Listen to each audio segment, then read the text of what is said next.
സ്വന്തം പിതാവിനെയും വിശ്വസിക്കുന്ന പ്രസ്ഥാനത്തെയും ചതിച്ചുകൊണ്ട് ബി.ജെ.പിയിലേക്ക് പോയ മഹാനാണ് അനിൽ ആന്റണി. അനിൽ ആന്റണി ചെക്കൻ പത്തനംതിട്ടയിൽ ഒരു പുണ്ണാക്കും നടത്തില്ല എന്ന് പൊളിറ്റിക്സ് കേരള പറഞ്ഞിരുന്നു. കഴിഞ്ഞ തവണ സുരേന്ദ്രൻ പിടിച്ച വോട്ട് പോലും ചെറുക്കൻ പിടിക്കില്ല എന്ന് ഞങ്ങൾ പറഞ്ഞിരുന്നു. ഇപ്പോൾ അത് കറക്റ്റായിരിക്കുന്നു. കഴിഞ്ഞ തവണ സുരേന്ദ്രൻ പിടിച്ച വോട്ടിനേക്കാൾ 60,000 വോട്ട് കുറവാണ് അനിൽ ആന്റണിക്ക്. ചെറുക്കൻ എന്തൊക്കെയാണ് പറഞ്ഞു നടന്നത്? താൻ ക്രൈസ്തവരുടെ സ്ഥാനാർത്ഥിയല്ല, ഹിന്ദുക്കളുടെ സ്ഥാനാർത്ഥി കൂടിയാണ്.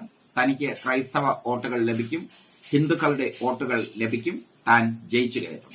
ഇതാണ് രാഖി രാമായണം പറഞ്ഞു നടന്നത്. വലിയ ഒരു ചതിയാണ് സ്വന്തം പിതാവിനോട് അനിൽ ആന്റണി കാണിച്ചത്. ചെറുക്കൻ സ്വന്തം പിതാവിനെ വെട്ടി വളർത്തിയ കോൺഗ്രസ് പ്രസ്ഥാനത്തെ വെട്ടി മറുകണ്ഠം ചാടി ബി.ജെ.പിയിലേക്ക്.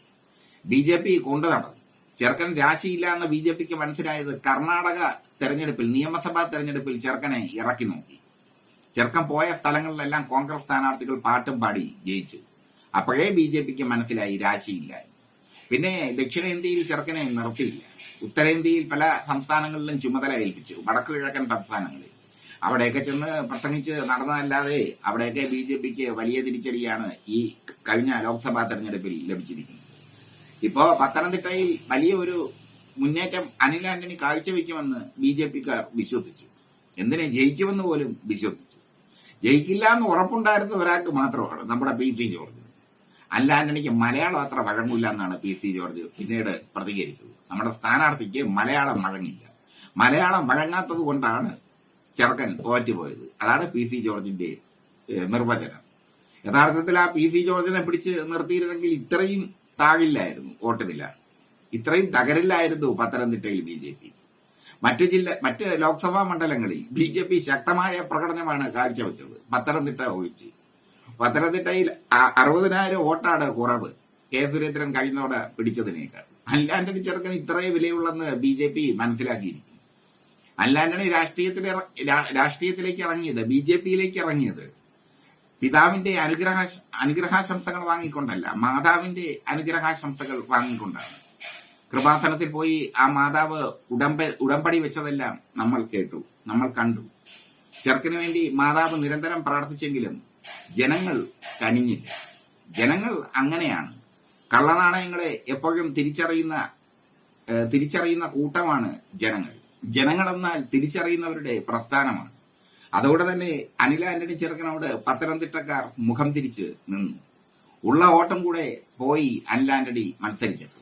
കെട്ടിവെച്ച കാശ് പോലും കിട്ടില്ലെന്നാണ് ഞങ്ങൾ വിചാരിച്ചത്. എന്തായാലും കെട്ടിവെച്ച കാശ് കിട്ടി, അതൊരു ഭാഗ്യം. അല്ലെങ്കിൽ കെട്ടിവെച്ച കാശും പോകുമായിരുന്നു. കുറച്ചും കൂടെ LDF UDF വോട്ട് പിടിച്ചിരുന്നെങ്കിൽ. പത്തനംതിട്ട ബി.ജെ.പി ജയിക്കുമെന്നൊക്കെ പല ഇലക്ഷൻ സർവേകളും പല എക്സിറ്റ് പോളുകളും പറഞ്ഞിരുന്നു. പക്ഷേ ബി.ജെ.പി ജയിച്ചില്ല പത്തനംതിട്ടയിൽ. 1 മുതൽ 5 വരെ സീറ്റ് നേടുമെന്ന് പല എക്സിറ്റ് പോളുകളും പറഞ്ഞിരുന്നു. അതും നേടിയില്ല. എന്തായാലും ഒരു സീറ്റ് കിട്ടി NDAക്ക്. അതൊരു ചരിത്ര നിമിഷമായി അവർക്ക് മാറുകയും ചെയ്തു. തൃശ്ശൂരിൽ സുരേഷ് ഗോപി ജയിച്ചു. പത്തനംതിട്ടയിൽ അനിൽ ആന്റണി ജയിക്കുമെന്ന് കരുതിയ കുറെ ചാണക സംഖ്യകളുണ്ട്, അന്ധമായി രാഷ്ട്രീയം കാണുന്നവർ. ചെറുക്കൻ ജയിക്കില്ല എന്ന് ഞങ്ങൾ പറഞ്ഞിരുന്നു. ചെറുക്കൻ ജയിക്കാൻ വളരെ പാടാണ്. കാരണം ഈ ചെറുക്കന്റെ ചരിത്രം സ്വന്തം പിതാവിനെ വഞ്ചിച്ച് മറുകണ്ഠം ചാടിയ ചരിത്രമാണ്. ചതിയന്മാർക്ക് വിധി തിരിച്ചടി നൽകും. എപ്പോൾ വേണമെങ്കിലും തിരിച്ചടി ലഭിക്കും ചതിയന്മാർക്ക് വിധി. അതുപോലൊരു തിരിച്ചടിയാണ് അനിൽ ആന്റണിക്ക് പത്തനംതിട്ടയിൽ ലഭിച്ചിരിക്കുന്നത്. ഇനിയിപ്പോ അനിൽ ആന്റണിയെ പൊക്കിക്കൊണ്ട് നടക്കില്ല ബി.ജെ.പി. ചെറുക്കനെ കൊണ്ട് ഒരു പ്രയോജനവുമില്ലെന്ന് മനസ്സിലായി.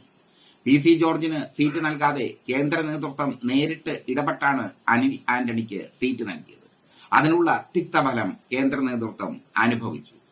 ബി.ജെ.പിക്കാർ ഒരുപാട് ആവേശത്തോടുകൂടി നിന്നു ചെറുക്കന്റെ പെർഫോമൻസ് കാണാൻ.